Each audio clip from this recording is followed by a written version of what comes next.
मित्रों नमस्कार। मित्रों, हमारे एस्ट्रोसोल कार्यक्रम में आपका स्वागत है। आज हम आपके सामने प्रस्तुत करने जा रहे हैं अपने एस्ट्रोसोल कार्यक्रम में मनुष्य के जीवन में आजीविका का महत्व या आजीविका। आजीविका को समझने के लिए मनुष्य की जन्म कुंडली में हमें देखना होगा कि उसके कौन-कौन से ग्रह कौन-कौन से घर में बैठे हैं। पहले तो आजीविका को परिभाषित करने के लिए ये आवश्यक है कि हम इसे ठीक से समझ लें। आजीविका का तात्पर्य है मित्रों कि आजीविका कई प्रकार से मनुष्य प्राप्त करता है। अपने भरण-पोषण के लिए, अपने जीवन यापन के लिए वह एग्रीकल्चर यानी कृषि कार्य करता है या नौकरी करता है या व्यवसाय करता है या मजदूरी करता है। तो ये सभी चीज़ें मनुष्य की आजीविका में आ जाती हैं, अर्थात वो अपने जीवन यापन के लिए जो भी मेहनत मशक्कत करता है, जो भी कार्य करता है, वह सब आजीविका में आता है।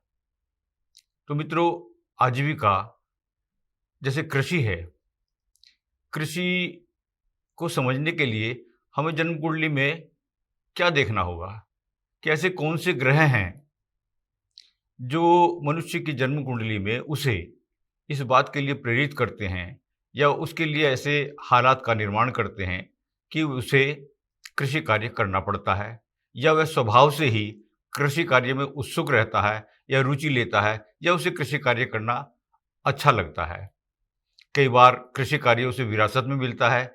कई बार कई लोग अपनी जन्म कुंडली में ग्रहों के कारण से इस कार्य क्षेत्र को चुन लेते हैं। कृषि कार्य वही मनुष्य अपनी आजीविका के फलस्वरूप चुनता है जिसकी जन्म कुंडली में चौथे घर का संबंध दूसरे, नौवें या 11वें घर से बनता है।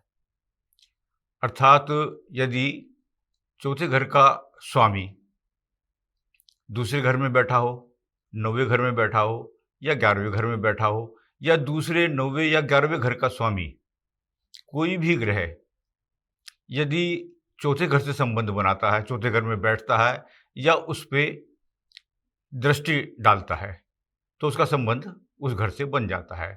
तो ऐसे जातक को अपने जीवन में कृषि कार्य करना पड़ता है।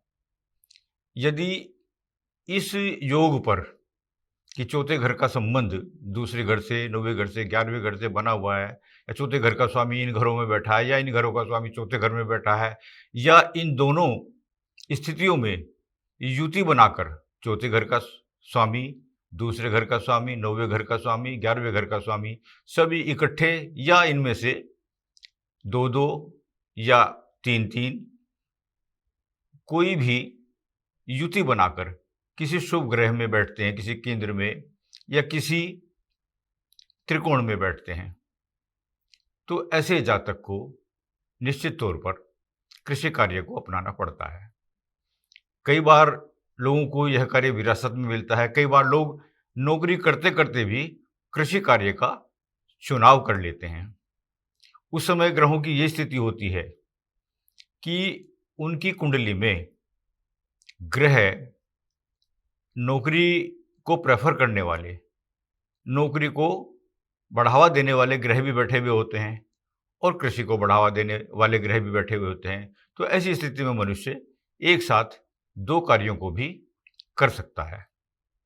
तो मित्रों, कृषि कार्य करने के लिए इन योगों का जन्म कुंडली में होना आवश्यक है और यदि इन योगों की उपस्थिति में कृषि कार्य जातक करता है तो उसे निश्चित तौर पर लाभ की प्राप्ति होती है।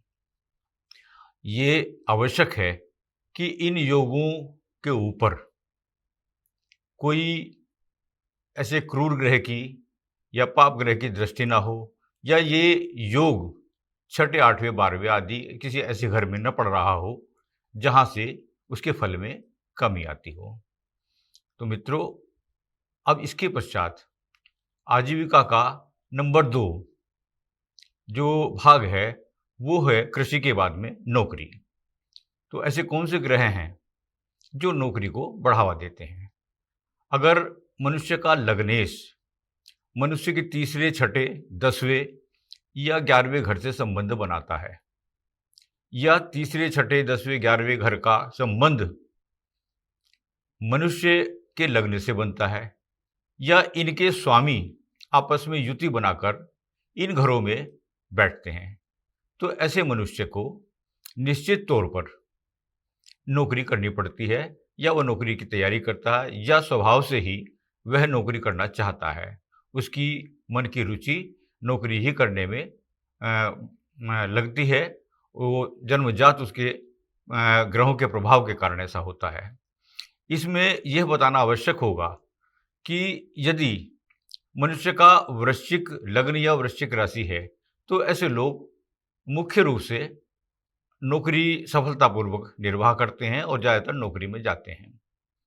हाँ, ये आवश्यक है यदि मंगल वृश्चिक राशि में बैठा हो, लग्न में बैठा हो या 10वें घर में बैठा हो, तो यदि वह वृश्चिक राशि में है या वह उच्च की स्थिति में है या मेष राशि में, स्व की राशि में है, तो ऐसा जातक आमतौर पर सेना में, पुलिस में, मिलिट्री में या किसी ऐसी इकाई में जो किसी सुरक्षा से संबंध रखती हो, किसी ऐसी इकाई में वह कार्यरत होता है और अपने कार्य को सफलतापूर्वक निर्वाह करता है। मित्रों, नौकरी के बाद में जो तीसरा आजीविका का संबंध है वह है व्यवसाय। व्यवसाय के संबंध में मित्रों कोई बहुत अधिक परिभाषित करने की जरूरत नहीं है। कोई भी व्यक्ति जिसकी न तो कृषि में रुचि है, न ही नौकरी में रुचि है, न ही उसके ग्रह उस तरह के बैठे हैं, तो वह तीसरा कार्य यानी कि व्यवसाय करना चाहता है। और व्यवसाय छोटा भी हो सकता है और बड़ा भी हो सकता है।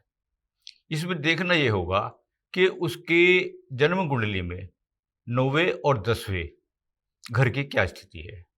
यदि ऐसे जातक का संबंध, उसके लग्न का संबंध या लग्नेश का संबंध 9वें घर से, 10वें घर से या 7वें घर से, क्योंकि 7वां घर 10वें घर से 10वां घर होता है, वह भी व्यवसाय का भी कहलाता है।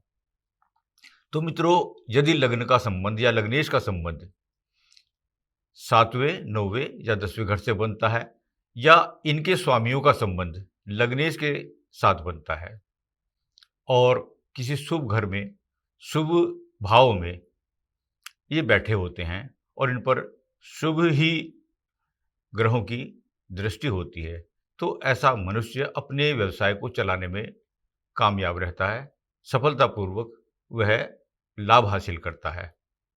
इसमें भी यही देखने की बात है कि मनुष्य के बुध और बृहस्पति आदि जो ग्रह हैं या शुक्र आदि जो ग्रह हैं, वो किसी ऐसे भाव में ना बैठे हों कि जहाँ मनुष्य जो है पूरी पूरी मेहनत करे और अज्ञानतावश सब जो है धन और व्यापार जो है अपना लुटा बैठे। इसमें मुख्य रूप से 7वां घर देखने का है। यदि किसी मनुष्य का 7वां घर यदि कमजोर है किसी कारण से, या 7वें भाव का स्वामी, घर से मेरा तात्पर्य भाव से है, यदि 7वें भाव का स्वामी छठे, 8वें, 12वें में या किसी कमजोर स्थिति में कहीं बैठ गया है या उस पर पाप ग्रहों का प्रभाव है, तो 7वां भाव कमजोर होने से मनुष्य को अपने व्यवसाय में ये सावधानी रखनी चाहिए कि अपना व्यवसाय उसे साझे में नहीं करना चाहिए, पार्टनरशिप में नहीं करना चाहिए। इस स्थिति में यदि 7वां घर कमजोर है तो पार्टनरशिप में निश्चित तौर पे बाधा उत्पन्न होगा, या तो वो जो पार्टनर है वो धोखा देगा या वो आपके कार्य व्यापार को लेकर डुबो देगा। तो इस स्थिति में आपको ये सावधानी रखनी है। ये 7वां घर मजबूत नहीं है तो आप अपने व्यवसाय में ये सावधानी रखें कि आप साझा न करें, अपने ही दमखम पर जो भी करना है आप उस व्यवसाय को आगे बढ़ाने की कोशिश करें। तो मित्रों, इसके बाद अब चौथा जो स्थिति है वह बनती है मजदूर की, लेबर की, जो इन तीनों ही कार्यों को नहीं कर सकते हैं या उनकी जन्म कुंडली में ग्रहों की वह स्थिति नहीं है कि वह बलवान स्थिति में हो, लग्नेश बलवान स्थिति में हो, चतुर्थेश बलवान स्थिति में हो या भाग्येश या कर्मेश बलवान स्थिति में हो। यदि ऐसी स्थिति नहीं बनती है तो मनुष्य को चौथे चरण का सहारा लेना पड़ता है, यानी कि उसे मजदूरी करनी पड़ती है। और मजदूरी में भी उसका लग्नेश, उसका अष्टमेश ये मजबूत होने आवश्यक है, क्योंकि उसका शरीर सौष्ठव यदि बलवान नहीं होगा, यदि वह शरीर से बलशाली नहीं होगा, तो वह चौथा कार्य भी नहीं कर पाएगा। तो मित्रों, मैं समझता हूँ आजीविका के लिए जो हमारी जन्म कुंडली में ग्रह होते हैं, वो इंडिकेट कर देते हैं, वो हमें बता देते हैं कि हमें कौन से कार्य को करना चाहिए, किस कार्य की ओर हमें जाना चाहिए, किस कार्य को करने से हमें सफलता मिलेगी और हम अपने मेहनत का पूरा पूरा लाभ उठा पाएंगे। इसी संदर्भ में मित्रों, मैं कुछ ऐसे योगों का, ऐसे राजयोगों का भी वर्णन करना आवश्यक समझता हूँ, जो बहुत अधिक नहीं हैं, लेकिन यदि साथ में आपकी जन्म कुंडली में वे राजयोग हैं, तो आप चाहे नौकरी करें, चाहे व्यवसाय करें, चाहे आप कृषि करें, तो आपके कार्य में चार चांद लग जाएंगे। मान लीजिए आपका लग्नेश, जो पहले घर का स्वामी है, यदि उसका संबंध चौथे, सातवें, 10वें, 5वें और 9वें घर से बनता है, या केंद्र और त्रिकोण के स्वामियों का संबंध आपके लग्न के इसके साथ बनता है, तो ऐसा बनने वाला योग राजयोग कहलाता है। ऐसे ग्रहों के साथ यदि युति करके ये दो ग्रह या दो से अधिक ग्रह, पहले, चौथे, सातवें, 10वें, 5वें और 9वें के स्वामी आपस में दो या दो से अधिक ग्रह युति करके कहीं शुभ घर में बैठते हैं, तो ये राजयोग कहलाते हैं। और इस स्थिति में यदि ये योग भी आपकी जन्म कुंडली में पड़े हुए हैं, तो आपके कार्य व्यवसाय में चार चांद लग जाएंगे और उत्तरोत्तर थोड़े प्रयास से भी अधिक लाभ की संभावना रहेगी, चाहे आप कृषि करें, चाहे आप नौकरी करें, चाहे आप मजदूरी करें, चाहे आप व्यवसाय करें। इसके अलावा मित्रों, चौथे घर का स्वामी का संबंध 5वें और 9वें से हो, 5वें घर का स्वामी का संबंध 7वें और 10वें घर के स्वामी से हो, या 7वें घर का संबंध 9वें घर से हो, या 7वें घर का संबंध 10वें घर से हो। इन युतियों का या इन ग्रहों का आपस का संबंध भी अपने आप में राजयोग कहलाता है। इन संबंधों के, इन भावों के स्वामी यदि आपस में कोई संबंध बनाते हैं, चाहे वह दृष्टि का संबंध हो, चाहे वह युति का संबंध हो, यदि वह आपस में कोई संबंध बनाते हैं, तो इन संबंधों को भी राजयोग की दृष्टि से ही देखा जाता है और वह जन्म कुंडली में शुभकारी परिणाम प्राप्त कराते हैं। सिर्फ देखना ये होगा कि इन युतियों के साथ, जो ग्रहों की युति बनेगी, इनके साथ में सिर्फ छठे, 8वें और 12वें घर के स्वामी ना बैठे हों, या उनके साथ में राहु या केतु ना बैठे हों, या उनका कोई दृष्टि संबंध उन ग्रहों के ऊपर न हो। ऐसी स्थिति में ये योग भंग हो जाएंगे या उतना प्रभाव नहीं दे पाएंगे जितना इनको देना चाहिए। मैं समझता हूँ आजीविका का यह हमारा कार्यक्रम हमने आपके सामने रखा है, आपको ये निश्चित तौर पे पसंद आया होगा। मित्रों, अगर आपको ये कार्यक्रम हमारा अच्छा लगा है, यदि पसंद आया है, तो हम आपसे आशा करते हैं कि आप हमें कमेंट करें, और यदि आप कोई सुझाव देना चाहें इस संदर्भ में या हमारे एस्ट्रोसोल कार्यक्रम के संदर्भ में, तो आप निश्चित तौर पे हमें कमेंट्स में जाकर अपना भाव प्रदर्शित कर सकते हैं, अपना सुझाव हमें दे सकते हैं। यदि कुछ और हमसे पूछना हो, आप हमसे पूछ सकते हैं। और मित्रों, यदि यह कार्यक्रम अच्छा लगा हो, तो आप कृपया हमारे इस कार्यक्रम को लाइक करें, शेयर करें और हमारे चैनल को सब्सक्राइब करें। मित्रों, घंटी बजाना भी नहीं भूलिए। आज के लिए इतना ही पर्याप्त है।